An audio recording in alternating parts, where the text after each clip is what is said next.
here's the other dynamic here, and there's two parts to this. One, when we're talking about playing a rookie quarterback, part of the issue, besides the fact that these guys have so much to learn and there is that curve, is also if you do start the rookie and then he struggles against that gauntlet that you talked about early in the schedule, now you have to pull him. Yeah. And most of those stories don't end up like Bryce Young, where 8 weeks later, 10 weeks later, Andy Dalton's in a car wreck, and Bryce Young, who actually matured and led through his benching, gets back out there and plays a lot better. Yeah. Most of the time it's, well, that's it. You kind of gave up on him now, and then what does that do to the dynamic? Flip side of it, if you're putting Joe Flacco out there and things don't look good, even in a preseason game. All right, let's get him out one series, get his feet wet. And that series just isn't very good because it's preseason football, and you're not game planning, and you're just kind of throwing whatever out there, and it's not good.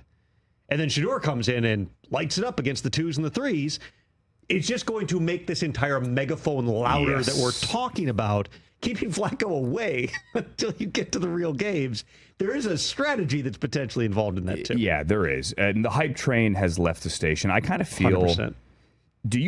Do you sense a Tebow vibe? Literally talked about that on the show yesterday. Okay. This is the closest thing. So it's not just me. Tebow was a first-round pick, and they traded up to get him, and it was Josh McDaniels hugging everybody, and like it was its own story.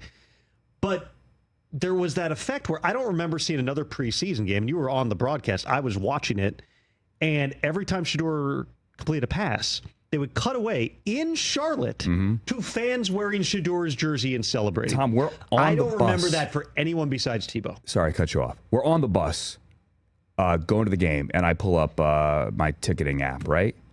And I'm like, all right, let's see what it is. Now, a lot of this was price gouging, people trying to get away with, hey, we'll put them up there high. Chris and I go through this all the time when we try to sell our tickets, right? It's like, how high do you put them? And like, what's the sweet spot? Let's see what I can get, right? Lower deck seats 2 hours before the game. We're going for like $300. For a preseason game? For a preseason game. Yeah. 2.5 million people watched something other than the Hall of Fame game in the preseason. That is absurd. But with the Tebow thing, I almost feel like there's a Russian bot army out there. And I don't think there is. I'm not saying that. But you can just they're out say... there. I don't know if they're focused on Shedeur. You can say his name... and the slings and arrows, because people are going to bring their own opinion and they're going to attack you regardless of what you say. You can heap praise on the kid and they're still going to come after you. It's just, I've never seen anything like it other than Tebow. I guess the only other one that would be similar, I would still say like the most, like the worlds colliding, viral moments colliding, was the 2014 preseason, I believe it was. Michael Sam sacked Johnny Manziel and did the money sign. And I was like, this is everything all at once right here. Catch the Rich Eisen Show live weekdays from 12 to 3 p.m. Eastern on Roku Sports Channel in the U.S.